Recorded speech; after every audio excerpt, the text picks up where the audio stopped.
umaga mga bata. Magandang umaga rin po. Ako si Teacher Yana. Ako si Teacher Angela. Ako si Teacher Jelen. At ako naman si Teacher Razel. Ngayon naman mga bata, tayo ay magkakaroon ng laro. Ang larong ito ay tinatawag na charades. Igugrupo ko kayo sa dalawang grupo. Ang bawat grupo ay magkakaroon ng isang representative dito na pupunta dito sa harapan. Ito yung magiging group 1 at ito yung magiging group 2. Ngayon pumunta na yung mga representative dito sa harap. Kailangan nyo lang gawin, isuhulaan ninyo kung ano yung i-action ng kagrupo nyo na nandito sa harapan. Walang may gusto? Bakit? Ba't ayaw nyo? Pumunta na dito sa harapan. Jelly. Ako na nga, teacher.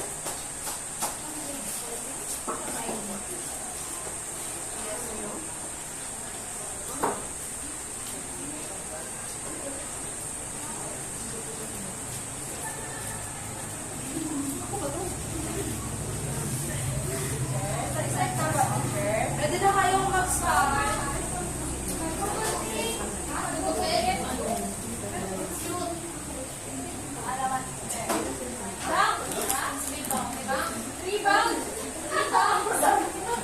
Nauna na sila. 1 point na sa grupo.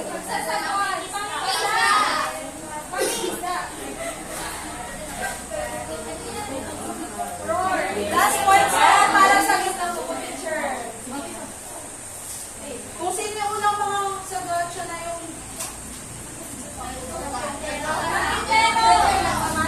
Tama. Paulas na. Paulahan.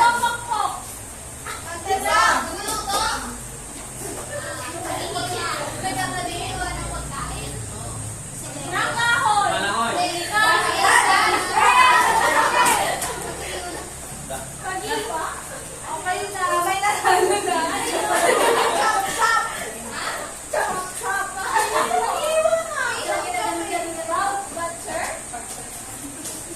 Nag-enjoy ba kayo sa laro na ginawa natin? Hindi kayo nag-enjoy? Ako nag-enjoy. Ayan, sa bago tayo dumako sa ating aralin ngayong araw, magkakaroon na tayo ng review. So, ano nga ba ang pinag-aralan natin kahapon? May idea ba kayo kung ano ang pinag-aralan natin kahapon? Walang nakakaalala ng pinag-aralan natin kahapon. So, ako na lang ang magsasabi. Ang pinag-aralan natin kahapon ay tungkol sa entrepreneurship o ang kahulugan ng entrepreneurship. Ngayon, posible namang wala kayong ideya kung ano ang entrepreneurship. Ano nga ba ang entrepreneurship? Tunet?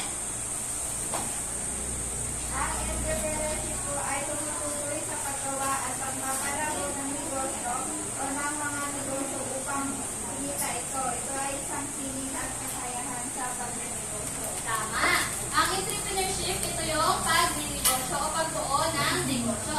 Meron itong mahalagang parte sa ating ekonomiya. Dahil sa entrepreneurship, nagkakaroon tayo ng mga trabaho at dahil sa mga trabahong ito, lumalago yung ekonomiya ng ating bansa. Yan mga bata. Ngayon naman, kung ang entrepreneurship ay ang paggawa o pagpapalago ng isang negosyo, ano naman kaya ang ibig sabihin ng entrepreneur? Claudine? Ang entrepreneur ay isang individual na nagsasaayos at nakikipagsapalaran sa isang negosyo. Tama. So, ang entrepreneur, sila ang mga tao na nakikipagsapalaran na mamuhunan sa isang negosyo. Kadalasan, sila ay tinatawag na negosyante, boss, at CEO. Ngayon naman, dahil alam niyo na kung anong ibig sabihin ng entrepreneurship at entrepreneur, dumako naman tayo sa pag-alam kung ano ang layunin na dapat natin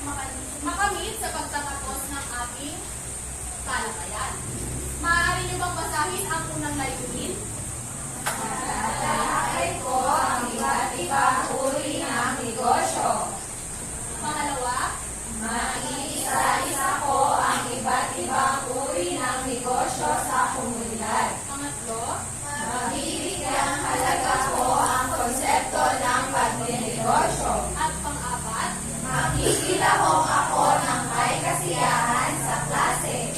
Maraming salamat mga bata. Inaasahan ko na inyo o ating makakamit ang mga layunin ito sa pagtatapos ng ating talakayan.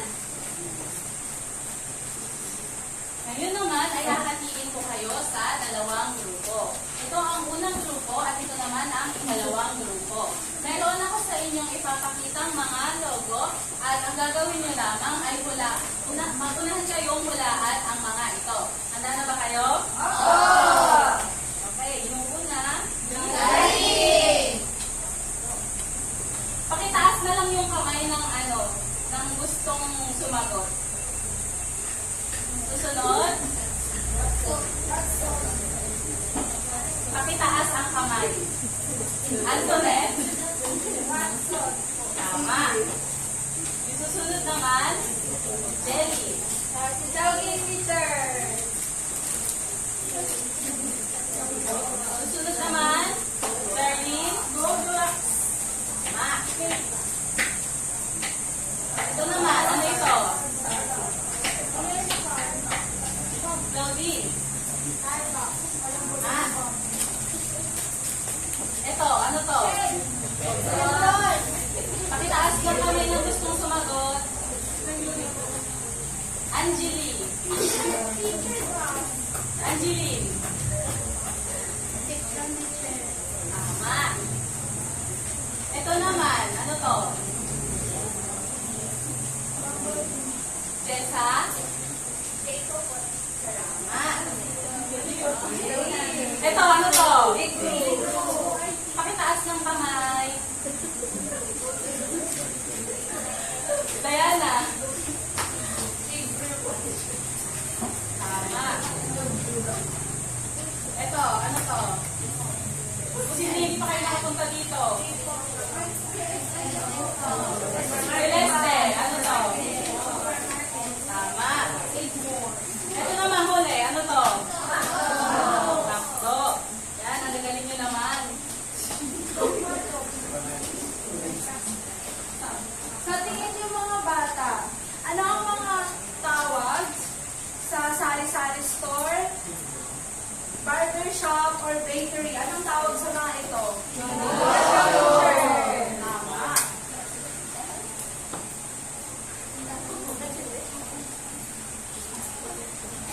Ngayon naman, maaari niyo bang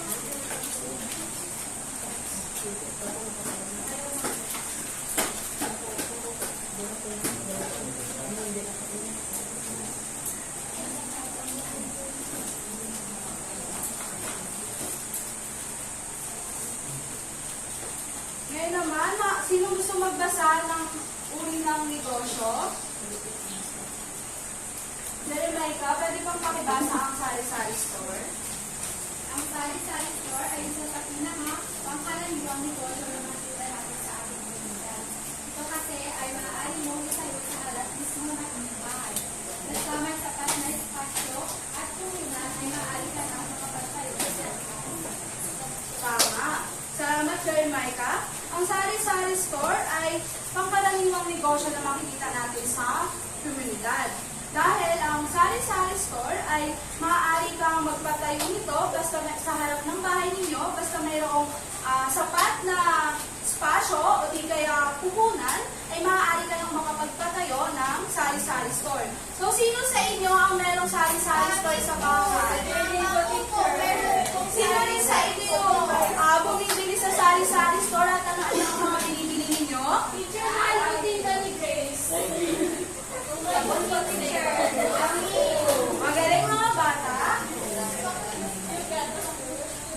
Then, tutuwa naman tayo sa pangalawang uri ng negosyo dito sa ating komunidad. Maaari mo bang basahin dito, Mina? Vulcanizing shop. Ang mga vulcanizing shop ay madalas natin natatagpuan sa malamig ang galing kalsada. Nakakatulong kasi kapag ito ay madalas puntahan ng mga taong nabubutasin ng gulong habang nasa daan. Ayan, so sa vulcanizing shop, dito tayo nagpapaayos ng mga butas ng gulong ng ating mga sasakyan.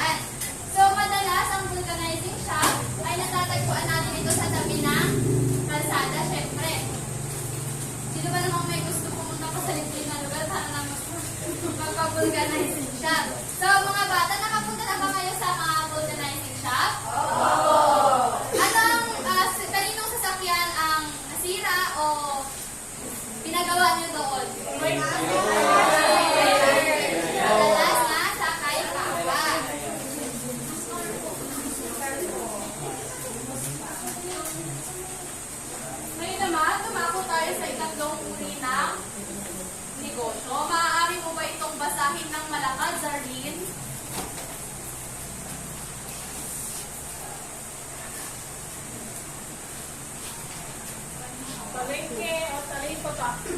Ito ay ang mga negosyong kung saan nagtitinda ang mga sariwang karne, isda at Salamat, Sir Lin. So, ito ay isang larawan ng palengke o talipapa. Sa palengke o sa talipapa, higit sa ating maalaman na kadalasan ito ang pinupuntahan natin upang bumili ng mga sangkap sa ating pagluluto, gaya na lamang ng karne, gulay at prutas. Sa kabilang banda, maaari din tayo dito makabili ng iba pa mga pangangailangan natin sa ating tahanan, kagaya na lamang ng basahan, pante, at iba pang kagamitan sa ating bahay. Ngayon mga bata, nakapunta na ba kayo sa palengke o talipapa? Opo! Ano naman ang ginagawa ninyo tuwing pupunta kayo sa palengke at talipapa? Kapag bumibili kayo sa palengke o talipapa, ano yung mga bagay na inyong napapansin o kadalasan yung nakikita sa palengke? Stock! Gulay! Ano ba ang kadalasan yung nakikita doon or naaamoy? Malansa! Ano pa? Malansa, mainit at siksikan dahil sa palengke, kadalasan napakaraming tao. Lalo na kapag araw ng palengke.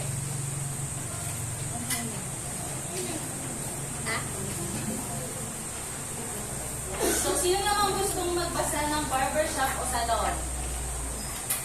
Antoinette. Barbershop o salon. Sa negosyong ito, sila ay nagbibigay serbisyo para sa mga gustong magpaganda o magpagwapo. Nagbibigay din sila ng mga bagong buhay sa ating buhok. Ayan. So, bukod sa pagpapagupit at pag-aayos ng buhok, nagbibigay din sila ng mga serbisyo katulad ng paglilinis ng kuko sa paa at kamay, foot spa at iba pa. So, naranasan niyo na ba pumunta sa isang barbershop o salon? Sino dito yung merong barbershop o salon? Meron ba dito sa inyo? Meron.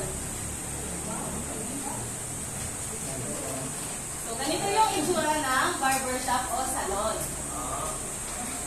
Next naman is yung bakery. So, sino gusto magbasa ng bakery? Mary Grace. Ang bakery ay isa pa sa kadalasang negosyo na siguradong makikita nyo sa inyong lugar. Bukod sa masasarap na tinapay, madalas mabibili rin dito ang iba't ibang palaman sa tinapay at mga inumin tulad ng soda at juice. Ayan. So, bukod sa mga tinapay, meron din mabibili dito mga palaman at mga inumin katulad ng juice at soda. So, mga bata, ano yung kadalasan ninyong binibiling tinapay sa mga bakery?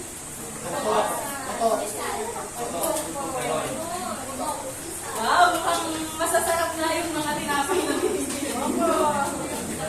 Ano nga? Pwede niyo ba sabihin kung ano nga ulit yung limang mga negosyo na ating natalakay? Sari-sari store,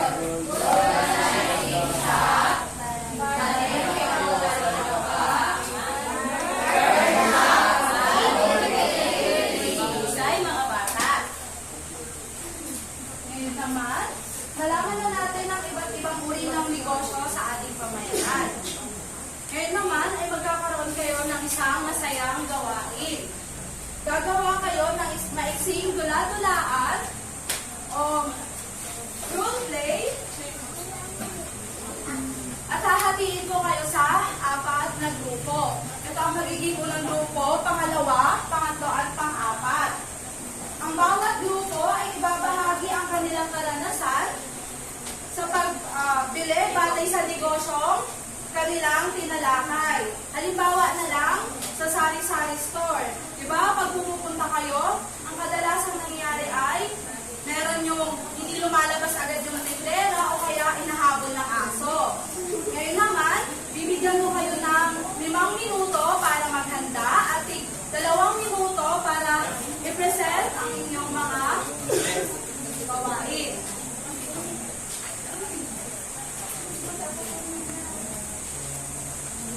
Magaling mga bata, salamat sa inyong partisipasyon.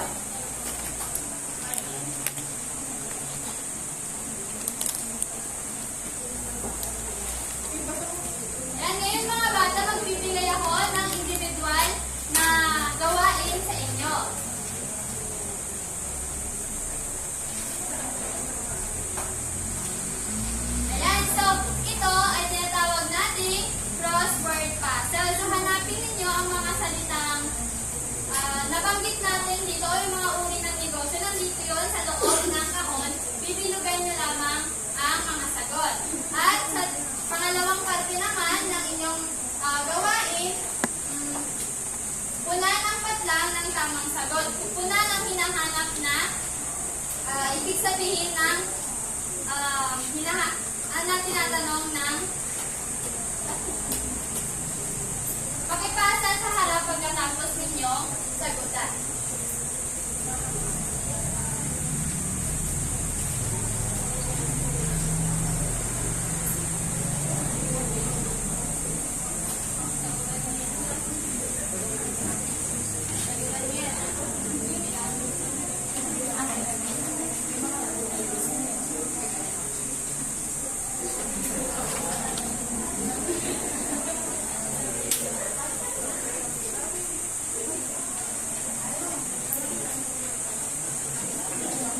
Meron lamang kayo 10 minuto para magsagot.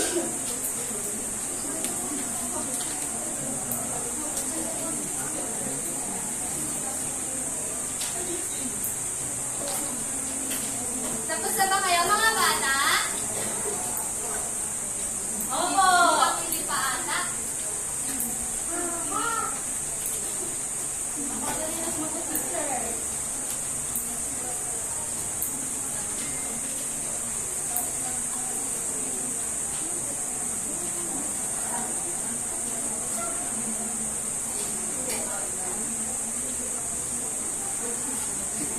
Tapos na po ba? Ayan, pakipasa na po sa harap ang inyong mga gawa.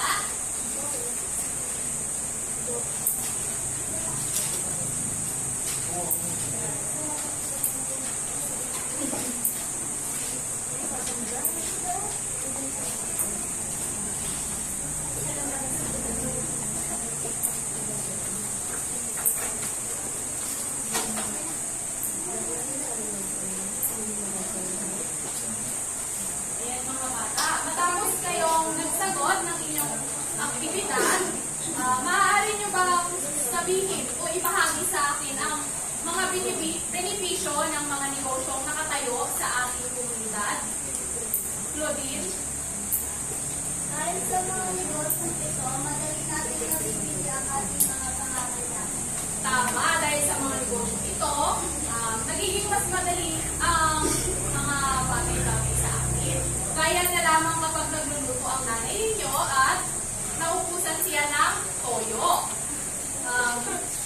Maaari kayong tumakbo sa pinakamalapit na tindahan para bumili nito.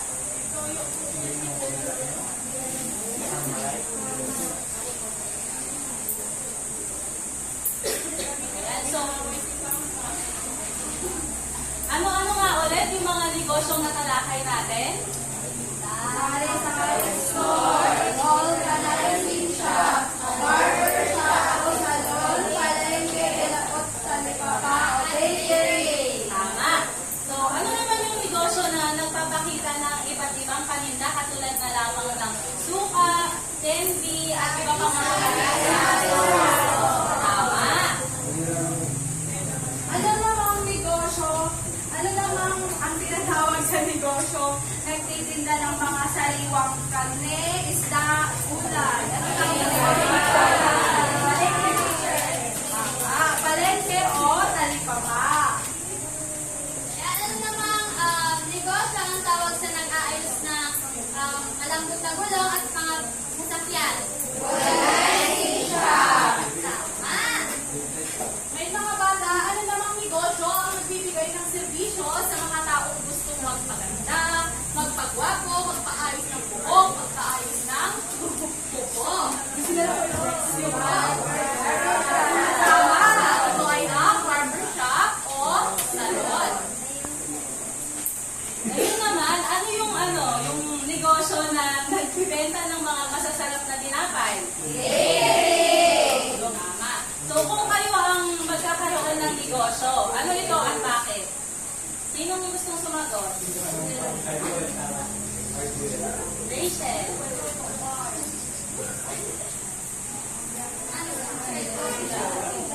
Bakit coffee shop yung gusto mo? Ano pa? Meron pa bang gusto sumagot? Wala na? Ayan. So, tunay nga naintindihan ninyo ang ating talakayan ngayong araw.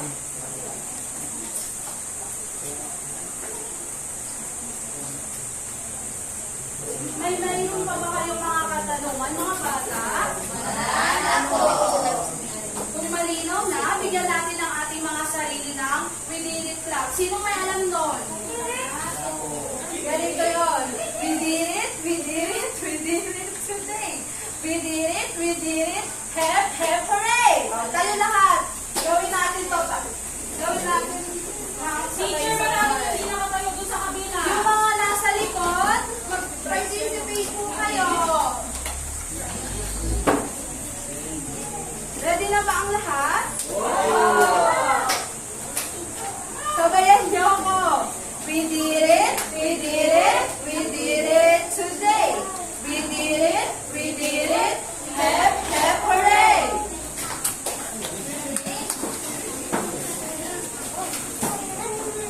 Ayan, ang gagawin mo naman ngayon, para sa inyong huling gawain, meron ulit ako ditong individual na gawain para sa inyo. Isulat ang tama kung ang pangungusap ay nagsasaad ng katotohanan at mali naman kung hindi. Ito ang inyong huling pagsusulit ngayong araw na ito.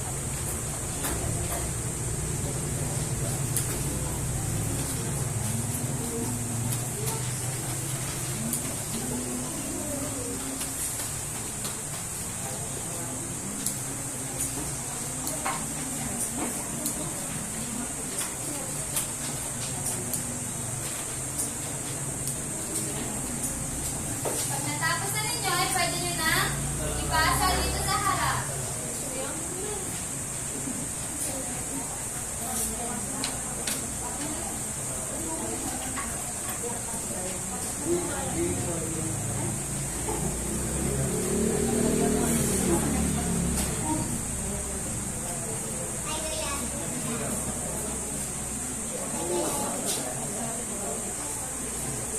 Maraming salamat mga bata. Ayan, mukhang maramihan sa inyo ay nananamlay na at hindi na nakikinig. Kaya ngayon, ibibigay ko na sa inyo ang pagkakataon para madali na matapos ang ating aralin. Ngayon, ibibigay ko ang inyong takdang aralin na inyong susulat sa mga kwaderno. Takdang aralin, gumuhit ng isang poster o logo na nagpapakita ng pangarap ng negosyo